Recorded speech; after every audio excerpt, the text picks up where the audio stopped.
Before we get into reviewing Star Ocean: The Divine Force, let's talk about the past of Star Ocean. Star Ocean 1 through 3 was loved by many fans, specifically Star Ocean 2 being the fan favorite.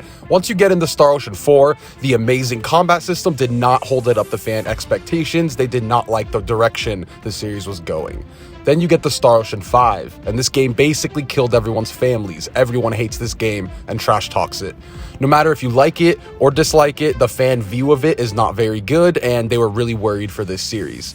Tri-Ace was in a tough spot. They had to make this game with a smaller budget and make enough of a comeback to keep themselves afloat. The company would go out of business if this game did not do well. Now, this video is going to serve as a review, and also I'm going to give you all my points to show you that I believe this is one of the greatest comebacks I have ever seen in terms of a video game series. If you enjoy my JRPG reviews, make sure to subscribe. It helps me out so much, and you'll never miss an upcoming JRPG review. Now, let's get into why Star Ocean: The Divine Force is a major comeback, in my opinion. I want to start with the movement and talk about movement in JRPGs in general. A lot of the time, unless you're in combat, a JRPG really limits your movement. You can't do any of your dodge rolls. A lot of the time, you can't even jump. Star Ocean: The Divine Force gives you so many ways to move around your open map.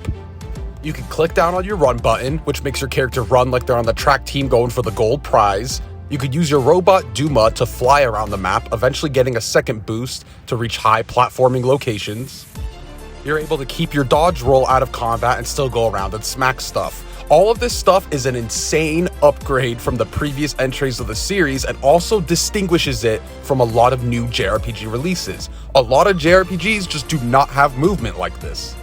Now, going back to previous Star Ocean games, the series is actually movement restrictive. They don't let you move your characters a lot. Usually they have a dash that is not very nice to use. It's kind of clunky, or there's no dash at all. You can't swing your sword or do any of that unless you get into a combat encounter. You don't keep your dodges, none of that. You're just there to explore around and move your character, which is totally fine for those previous games.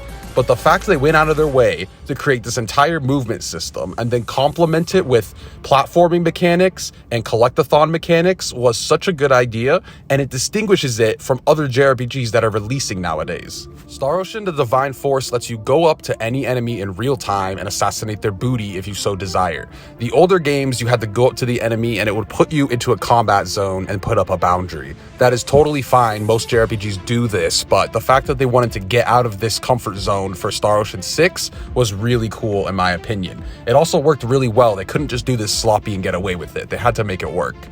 Also, if you're familiar with the semi-auto function in Tales of games or previous Star Ocean games, semi-auto basically means you will click a button and then your character will run towards the enemy to go initiate the attack. If you were to just let go of the remote, they'll still do their attack.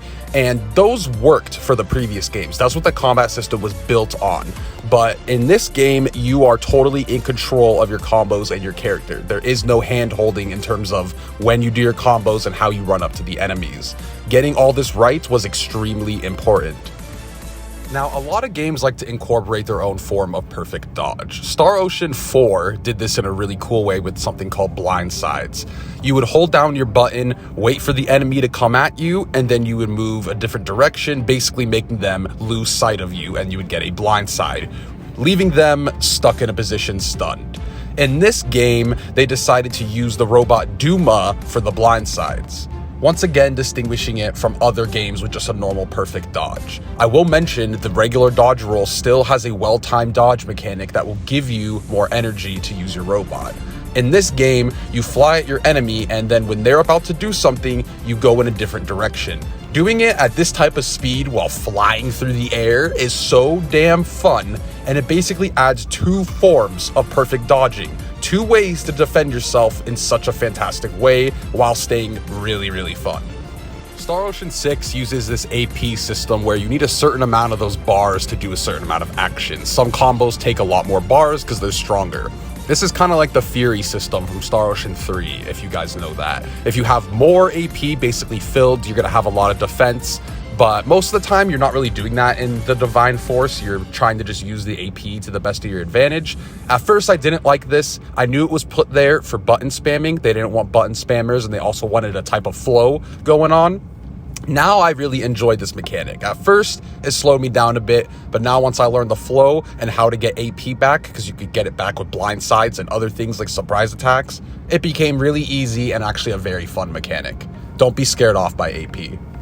Now, before we get into customization and how deep it is, I do want to mention one of the negatives of the game that has to do with combat, mostly with combat encounters. When you're in the middle of combat, sometimes if you move out of the way too fast, which happens with Duma, you're flying through the air a lot, the game will say you escaped battle and the enemies will respawn right in front of your face.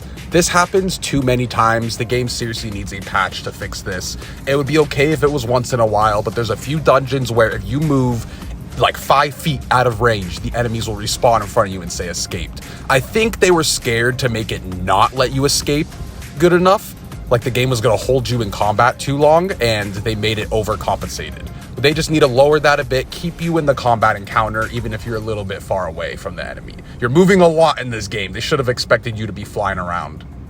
Now, getting into the customization, they brought back crafting, which is a staple in every single Star Ocean game. And one thing I want to mention that's fun is this game doesn't hold your hand. It has a lot of old game mechanics that some people won't like and some people will love. Basically, you have to find this girl Welsh, who is also a staple character in the series, good fan service. You do her quest to get more ways to do crafting. Now, you could totally miss this. You can never go back to the town and complete her quest, and you won't have crafting all game.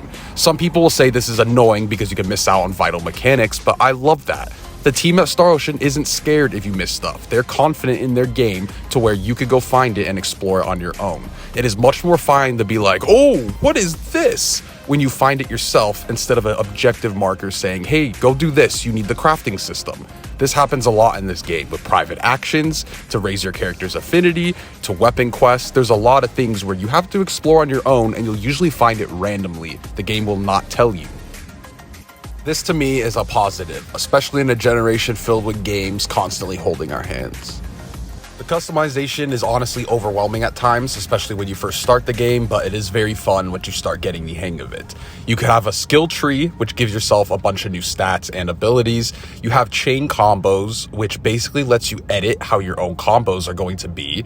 This could be very confusing, but instead is very nice because they show you what each of these moves do in a little video and tell you exactly how to do it. They even give you useful tips like combo canceling, telling you, hey, if this combo goes on too long, dodge out of it. It's really nice and it's very easy to customize your own combos. They also let you do really cool things like put active skills and healing items on your buttons. So let's say you want to heal quicker than going into the stop function and freezing your game. You could put heals on your hold circle button or something like that. And you could go and just pop your heals really fast with a click of a button. And you can choose whatever button it is, and if you want to hold down the button. That's a lot of player control, and I really appreciate that.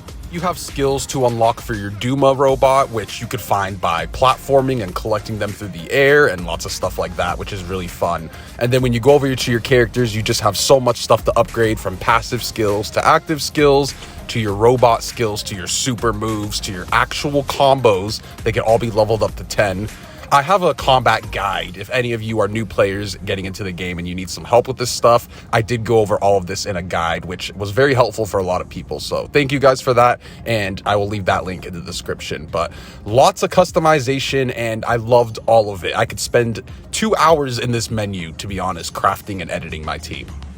So the gameplay is fun, from the movement to the combat to the crafting and customization. But what about the story, the world, the characters? That's the whole other half of a JRPG. And how does this game hold up?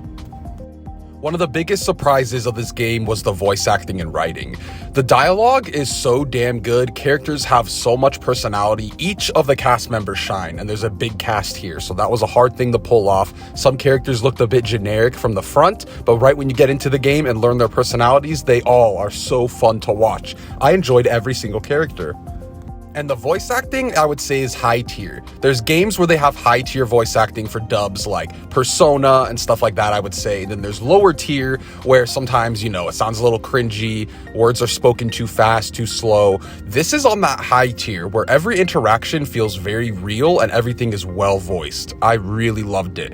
Now, one of the biggest negatives of this game, and I'm really going to highlight it if this is going to bother you, is the facial animations.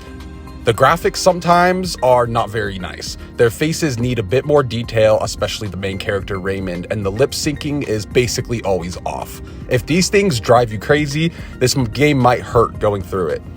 Now, like I said, the writing and dialogue and voice acting and characters are so good that it didn't bother me, and you have to remember where this game came from. The previous game was not received well. Square Enix did not give them a good budget. They basically gave them penny change and said, hey, make something out of this. So for the way they did it, I think it's a pretty damn good job. Basically, 5 hours in, I completely forgot the facial animations and was immersed in the characters and their interactions. The story is really fun. If you enjoy sci-fi stories or going to space, you will enjoy this. It's pretty much just a really fun story. Nothing extravagant, but it is really good, and I don't think there's any points where it totally falls flat. I was basically entertained thoroughly the whole game. There's a lot of detail in this game too, like character personality even comes out in combat. Like for example, Nina's goofy ass could dive into your teammates to knock them out of a way. That is literally an ability. I think that's so cool, and this happens with pretty much every single character. Lots of good detail in this game. It happens throughout the entirety of the game. There's a lot of love and effort, and you could feel it basically the entire time. The game is decently long, like not extremely long like some other JRPGs, but it definitely is worth your time. There's so many things to do. This Isowa minigame is one of the best minigames I've ever played in a JRPG, not joking. It's like this checkers game, but your pieces are literally characters from previous Star Ocean games, and you could put those pieces on your characters as accessories, and the stats they give you are based upon those characters' personalities. That is some good fan service, I'll tell you that. Going around the world, NPCs all have voice dialogue, which is actually surprising, and the game is so nice to look at. I'm shocked how beautiful it is with the budget they were given. I want to also point out the skyboxes. These are some of the best skyboxes I've ever seen. Every town you go into is either gorgeous or cozy. Flying around each of these terrains is so nice to look at, and platforming puts you at views that are just total screenshot worthy. I will say one of the other big negatives of this game is the performance. The game has really weird performance. I was on PS5 using the performance mode, and they did fix one thing. When you're exploring and in combat, the frame rate is really good. But now when you go into towns or dungeons in weird areas, the game will completely tank its frame rate, making the physics feel a little slow. This is really annoying, but could totally be fixed in a patch. I just pray the game does good enough so Square gives them the money to do a patch update. It's funny because the demo had issues when you were in combat and exploring, so it's almost like they took the frame issues and shoved it somewhere else. I don't know what is going on with that engine, but it definitely needs some work.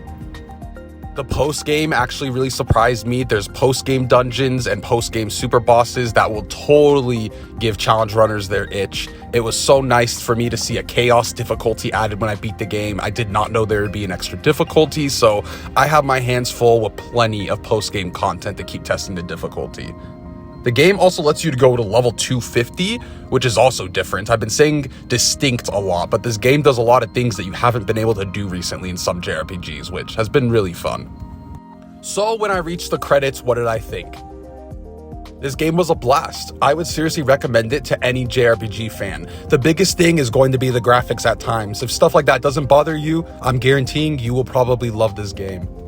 This game was a total comeback in my opinion. They did things to distinct themselves from other JRPGs out there while upgrading past mechanics from their previous games and fixing their wrongdoings with the previous entry. I think they did a fantastic job, and I am having a blast continuously playing it after the credits.